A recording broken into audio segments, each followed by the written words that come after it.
अस्सलामुअलैकुम। आज की इस वीडियो में हम आपके लिए कुरान पाक का दिल यानी सूरह यासीन और रूह को सुकून देने वाली सूरह रहमान की तिलावत लेकर आए हैं। यकीन मानिए, अगर आप सिर्फ एक मर्तबा भी इसे पूरे यकीन और तवज्जो के साथ सुन लेते हैं तो अल्लाह पाक के फजलो करम से आपका हर बिगड़ा और रुका हुआ काम फौरन बन जाएगा। अगर आपको लगता है कि आपके घर या कारोबार को किसी की नजरे बद लग गई है या रिस्क की तंगी रहती है तो बस अपने मकान या दुकान में इन दोनों सूरतों को चला दें। इंशाअल्लाह हर किस्म का जादू टोना, हसद और रिस्क की हर बंदिश हमेशा के लिए खत्म हो जाएगी। मगर एक शर्त है, इस पाक तिलावत को बीच में अधूरा छोड़कर हरगिज न जाएं, मुकम्मल जरूर सुनें। अगर कुरान पाक से सच्ची मोहब्बत है तो वीडियो को अभी लाइक कर दें। आइए मिलकर बारगाह इलाही में इल्तिजा करते हैं। या अल्लाह, जिन जिन लोगों ने भी सूरह यासीन और सूरह रहमान को मुकम्मल सुना है उनकी हर मुश्किल को आसान फरमा और उनकी बिस्मिल्लाहिर्रहमानिर्रहीम। यासीस वल कुरआनिल हकीम इन्नका लमिनल मुरसलीन अला सिरात मुस्तकीम तंजीलल अज़ीज़ुर रहीम लतंज़िर क़ौमन मा अंज़र आबाउहुम फहुम गाफ़िलून लक़द हक़्क़ल क़ौलु अला अक्सरिहिम फहुम ला युमिनून इन्ना जअलना फी अअनाक़िहिम अग़लाला फहिय इलल अज़क़ान फहुम मुक़महून वजअलना मिन बैनि अयदीहिम सदन वमिन खल्फिहिम सदन फ़अग़शयनाहुम फ़हुम ला युबसिरून वसवाअ अलैहिम अअन्ज़रतहुम लम तन्ज़िरहुम ला युमिनून इन्नमा तन्ज़िरु बिमन इत्बअ الذِّक्र वख़शिय الرحمن بالغيب فبشر بمغفرة وأجر كريم إنا نحن نحيي الموتى ونكتب ما قدموا وآثارهم وكل شيء أحصيناه في إمام مبين واضرب لهم مثلا أصحاب القرية إذ جاءها المرسلون إذ أرسلنا إليهم اثنين فكذبوهما فعززنا بثالث فقالوا إنا إليكم مرسلون قالوا ما أنتم إلا بشر مثلنا وما أنزل الرحمن من شيء إن أنتم إلا تكذبون قالوا ربنا يعلم إنا إليكم مرسلون وما علينا إلا البلاغ المبين قالوا إنا تطيرنا بكم لئن لم تنتهوا لنرجمنكم ولما يمسكم منا عذاب أليم قالوا طائركم معكم أئن ذكرتم بل أنتم قوم مسرفون وجاء من أقصى المدينة رجل يسعى قال يا قوم اتبعوا المرسلين اتبعوا من لا يسألكم أجرا وهم مهتدون وما لي لا أعبد ذي فطرني وبليه ترجعون أأتخذ من دونه آلهة إن يردني الرحمن بضر لا تغن عن أي شفاعتهم شيئا ولا ينقذون إني إذا لفي ضلال مبين إني آمنت بربكم فاسمعوني قي أدخل الجنة قال يا ليت قومي يعلمون بما غفر لي ربي وجعلني من المكرمين وما أنزلنا على قومه من بعده من جند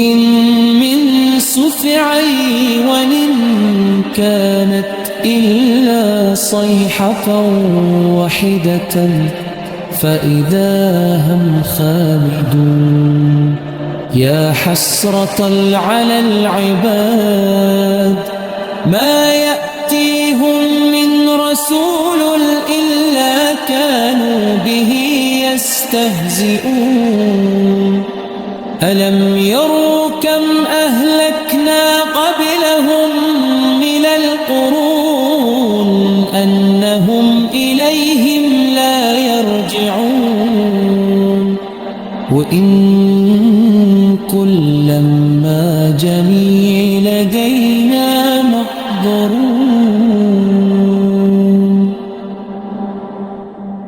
الرحمن علم القرآن خلق الإنسان علمه البيان الشمس والقمر بحسبان والنجم والشجر يسدان والسماء رفعها ووضع الميزان ألا تطغوا في الميزان وأقيموا الوزن بالقسط ولا تخسروا الميزان والأرض ووضعها للأنام فيها فاكهة والنخل ذات الأكمام والحب ذو للعصف والريحان فبأي آلاء ربك من تكذبان خلق الإنسان من صلصال كالفخار وخلق الجان من مارد من نار فبأي آلاء ربك من تكذبان رب المشرقين ورب المغربين فبأي آلاء ربك من تكذبان مرج البحرين يلتقيان بينهما برزخ لا يبغيان فبأي آلاء ربك من تكذبان يخرج منهما اللؤلؤ والمرجان فبأي آلاء ربك من تكذبان وله الجوار المنشئات في البحر كالأعلام فبأي آلاء ربك من تكذبان كل من عليها فان ويبقى وجه ربك ذو الجلال والإكرام فبأي آلاء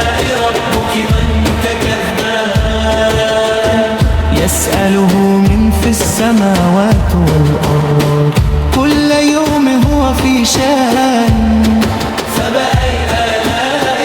ربكما تكذبان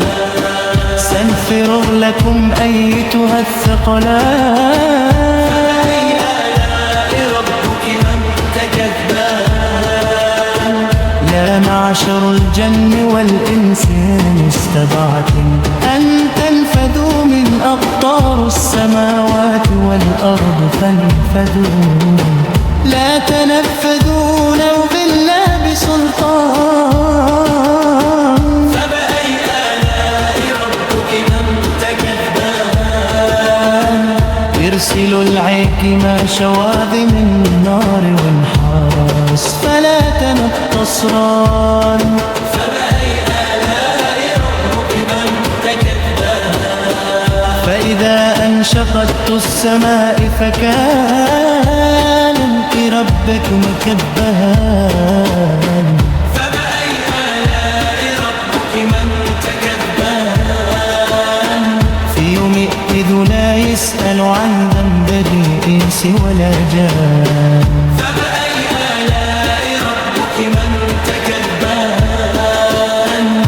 يعرف المجرمون بسيماهم فيؤخذ بالنواصي والأقدام فبأي آلاء ربكما تكذبان هذه جهنم التي يكذب بها المجرمون يطوفون بينها وبين حميم فبأي آلاء ربكما تكذبان متكئين على فرش بطرئها من استئرق وجنى الجنتين دان فبأي آلاء ربكما تكذبان فيهن قاصرات الطرف لم يطمثها إنس قبلهم ولا جان فبأي آلاء ربكما تكذبان كأنهن الياقوت والمرجان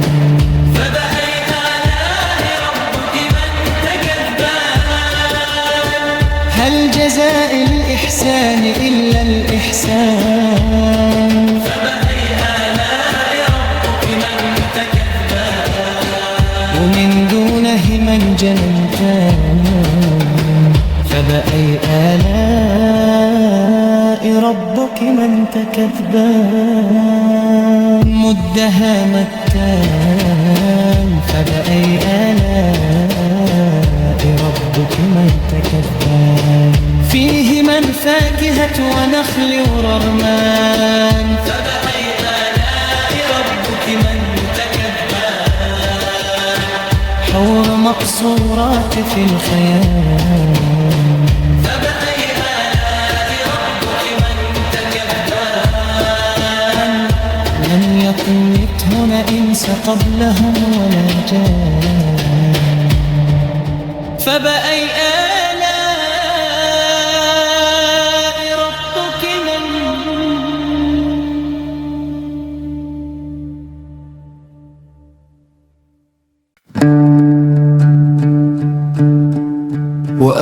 وآي لهم الأرض الميتة أحييناها وأخرجنا منها حبا فمنها يأكلون وجعلنا فيها جنات من نخيل وأعناب وفجرنا فيها من العيون ليأكلوا من ثمره وما عملت أيديهم أفله يشكرون سبحان الذي خلق الأزواج كلها مما تنبت الأرض من أنفسهم وما لا يعلمون وآي لهم الليل نسلخ منه النهار فإذا هم مظلمون والشمس تجري لما استقر لها ذلك تقدير العزيز العليم. والقمر قدرناه منازل حتى عاد كالعرجون القديم. لا الشمس ينبغي لها أن تدرك القمر ولا الليل سابق النهار، كل في فلك يسبحون. وآية لهم أنا حمنا ذريتهم في الفلك المشحون، وخلقنا لهم من مثله ما يركبون، وإن نشأ نغرقهم فلا صريخ لهم ولا هم ممتدون. إلا رحمة منا ومتاعا إلى حين. أإذا قيل لهم أنفقوا ما بين أيديكم وما خلفكم لعلكم ترحمون، وما تأتيهم من آية ربهم إلا كانوا عنها معرضين. وإذا قيل لهم أنفقوا مما رزقكم اللام أولى الذين كفروا للذين آمنوا أنطعم من لو يشاء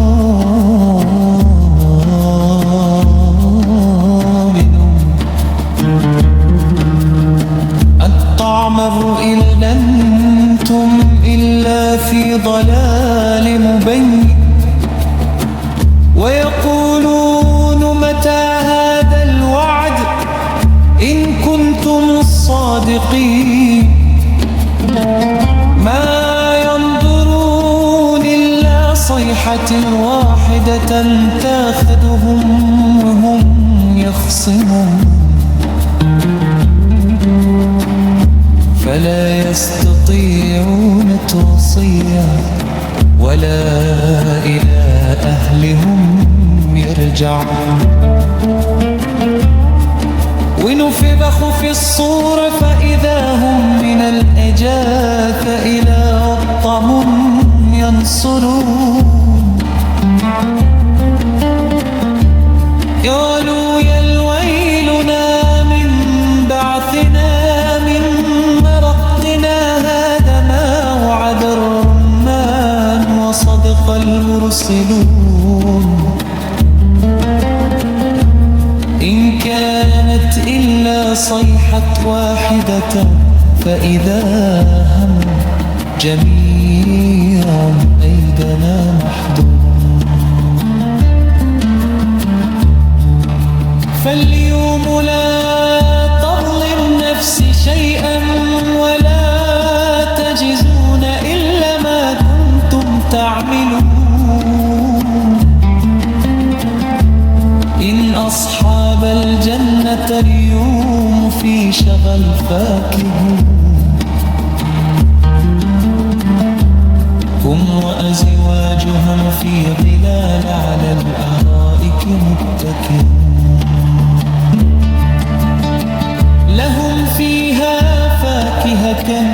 ولهم ما يدعون. سلام قولا من رب رحيم. وامتاز اليوم أيها المجنون.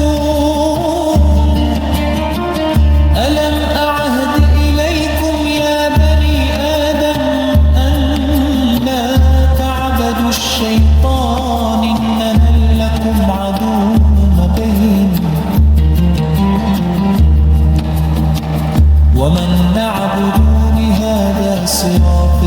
مستقيم